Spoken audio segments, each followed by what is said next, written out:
இப்பொழுது நாம் பார்க்கப் போகிற மிஷனரியினுடைய வாழ்க்கை யாரை பற்றியது என்றால், ஆல்பர்ட் மற்றும் மேபல் மேக்ஸ்வெல் தம்பதியினர்.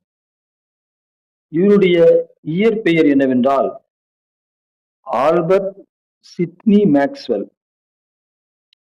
இவருடைய மனைவியின் பெயர் என்னவென்றால் ரோசா மேபல் டேவிஸ் மேக்ஸ்வெல். இந்த ஆல்பர்ட் என்கிறவர், இந்த மிஷனரி, அவர் அமெரிக்காவில் பிறந்தவர். அவருடைய மனைவியாகிய மேபல் மேக்ஸ்வெல் கனடாவில் பிறந்தவர். இவருடைய பிறந்த வருஷம் பற்றின எந்த குறிப்புகளும் இல்லை. இந்த தம்பதியினர் அமெரிக்காவிலிருந்து பிரேசிலுக்கு வந்த பொழுது இவர்கள் இளைஞர்களாக இருந்தார்கள் என்று குறிப்பு இருக்கிறது.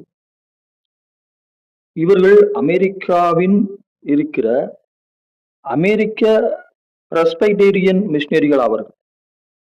இவர்கள் கயோவா மற்றும் குவாரானி பழங்குடி மக்களிடையே நற்செய்தி பணியையும் இயேசுவின் அன்பையும் வெளிக்காட்டினவர்கள். தேவனுடைய மனுஷனாகிய ஆல்பர்ட் தன் தந்தை மறைவுக்கு பிறகு தனக்கு வரவேண்டிய குடும்ப சொத்தை விற்று அமெரிக்காவில் சுகபோகமாக வாழாமல் பிரேசிலில் இருந்த பழங்குடி மக்களிடையே ஊழியம் செய்தார்.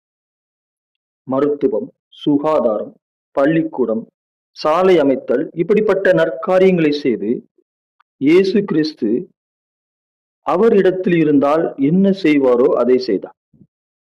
இயேசு கிறிஸ்து ஆல்பர்ட் இடத்தில் இருந்தால் என்ன செய்வாரோ அதை செய்தார் ஆல்பர்ட்.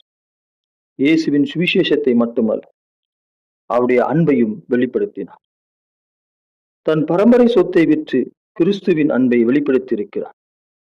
உங்களால் முடிந்த அளவிற்கு கிறிஸ்துவின் அன்பை பணத்தால் பிறருக்கு வெளிப்படுத்துங்கள். பிரேசிலில் ஆல்பர்ட் மேக்ஸ்வெலுக்கு முன்பு அங்கு வந்து ஊழியம் செய்கிற மிஷனரிகள் எல்லாம் எல்லைப்புறமாக இருக்கிற பழங்குடி மக்களிடையே ஊழியம் செய்ய ஆர்வம் காட்டவில்லை. அங்கு அவர்களுக்கு சாலை வசதிகளோ மற்ற நோய் தொற்றிலிருந்து தங்களை காத்துக் கொள்வதற்கான வசதிகளோ இல்லாததினால் அவர்கள் பழங்குடி மக்களிடையே ஊழியம் செய்ய ஆர்வம் காட்டவில்லை. ஆனால் தேவ மனுஷனாகிய ஆல்பர்ட் நகரங்களில் குடியேறி ஊழியம் செய்ய விரும்பாமல், சாலை வசதி இல்லாத, மருத்துவம் இல்லாத, படிப்பறிவு இல்லாத இந்த பழங்குடி மக்களுக்கு தன் வாழ்க்கையை செலவு செய்தார். ஒருமுறை பிரேசிலில் ஆராயப்படாத உட்பகுதியில் ஆய்வு பயணங்களை மேற்கொண்ட பொழுது கடுமையான நோயினால் பாதிக்கப்பட்டார்.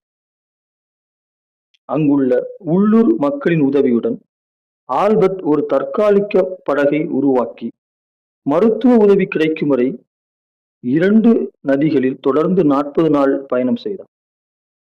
பின்பு மருத்துவ உதவி கிடைக்கிற இடத்தை பெற்றார். அங்கு அவர் மருத்துவ உதவி பெற்று அநேக நாட்கள் அங்கே இருந்தபடினால் அவர் தன்னுடைய குழுவோடு இருந்த அவரால் தொடர்புபடுத்திக் கொள்ள முடியவில்லை. நீண்ட நாட்கள் இவரோடு கூட தொடர்பு இல்லாதபடினால் அவருடைய சக ஊழியர்களும் அவருடைய மனைவியும் அவர் இறந்து விட்டார் என்று நினைத்து விட்டார்கள். ஆனால் மீண்டும் அவர் தன் சக ஊழியரையும் தன் மனைவியையும் மீண்டும் சந்தித்தார். ஒருமுறை ஒரு வறட்சி காலத்தில் ஜாக்குவார் எனப்பட்ட சிறுத்தை இனங்கள் பழங்குடி மக்களின் விலங்குகளை தாக்கியது. ஆல்பர்ட்டும் சில இளம் கயாவா இளைஞர்களும் கால்நடை கொட்டகையை சுற்றி காவல் காத்தனர். இந்த ஆல்பர்ட்டின் செயல் பழங்குடி மக்களிடையே ஆல்பர்ட்டும் தங்களில் ஒருவர் போல எண்ணத் தொடங்கினார்கள். காட்டில் அன்றாடம் எதிர்கொள்ள வேண்டிய ஆபத்துக்களை அந்த மக்களில் ஒருவரை போல ஆல்பர்ட் எதிர்கொண்டார். ஆற்றை கடந்துதான் மருத்துவ பொருட்களை கிராமத்திற்கு கொண்டு வர வேண்டும். ஒரு முறை ஆற்றை கடந்து போய் மருந்து பொருட்களை வாங்கி கொண்டு வந்த பொழுது ஆற்றை கடக்க வைத்திருந்த படகை ஆறு அடித்து சென்று விட்டது. மருத்துவ பொருட்களை குதிரைகளின் சீனங்களில் கட்டி அவைகளுடன் ஆல்பர்ட்டும் அவருடைய கூட வந்த அந்த பழங்குடி வழிகாட்டியும் குளிரான அந்த ஆற்றை நீந்தி மறுகரை அடைந்தனர். குளிரால் பாதி உறைந்த நிலையில் இருந்தனர். தடைகளை காரணம் காட்டி ஆல்பர்ட் கிறிஸ்துவின் அன்பை வெளிக்காட்ட ஒருபோதும் தவறினதில்லை. தடைகளை எல்லாவற்றையும் தாண்டி இயேசுவின் அன்பை ஆல்பர்ட் வெளிப்படுத்தினார். இயேசுவின் அன்பை வெளிப்படுத்துவதில் ஆல்பர்ட் ஒருபோதும் சோர்ந்து போகவில்லை.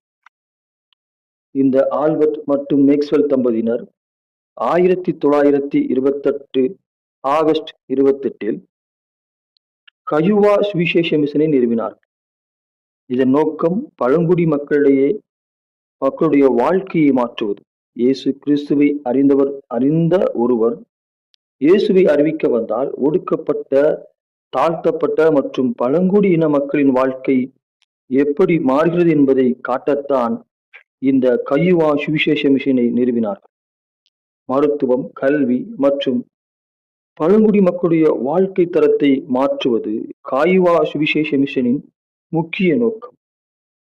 இதிலிருந்து நாம் ஒன்றை அறிந்து கொள்ள முடிகிறது. என்னவென்றால், உங்களை சுற்றி இருக்கிற பிறருடைய வாழ்க்கையை இன்னும் சிறப்பானதாக மாற்றுவதே சுவிசேஷம்.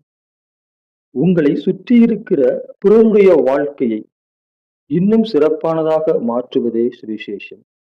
நீங்களும் ஒரு சுவிசேஷகர்கள் தான். தேவன் கொடுத்த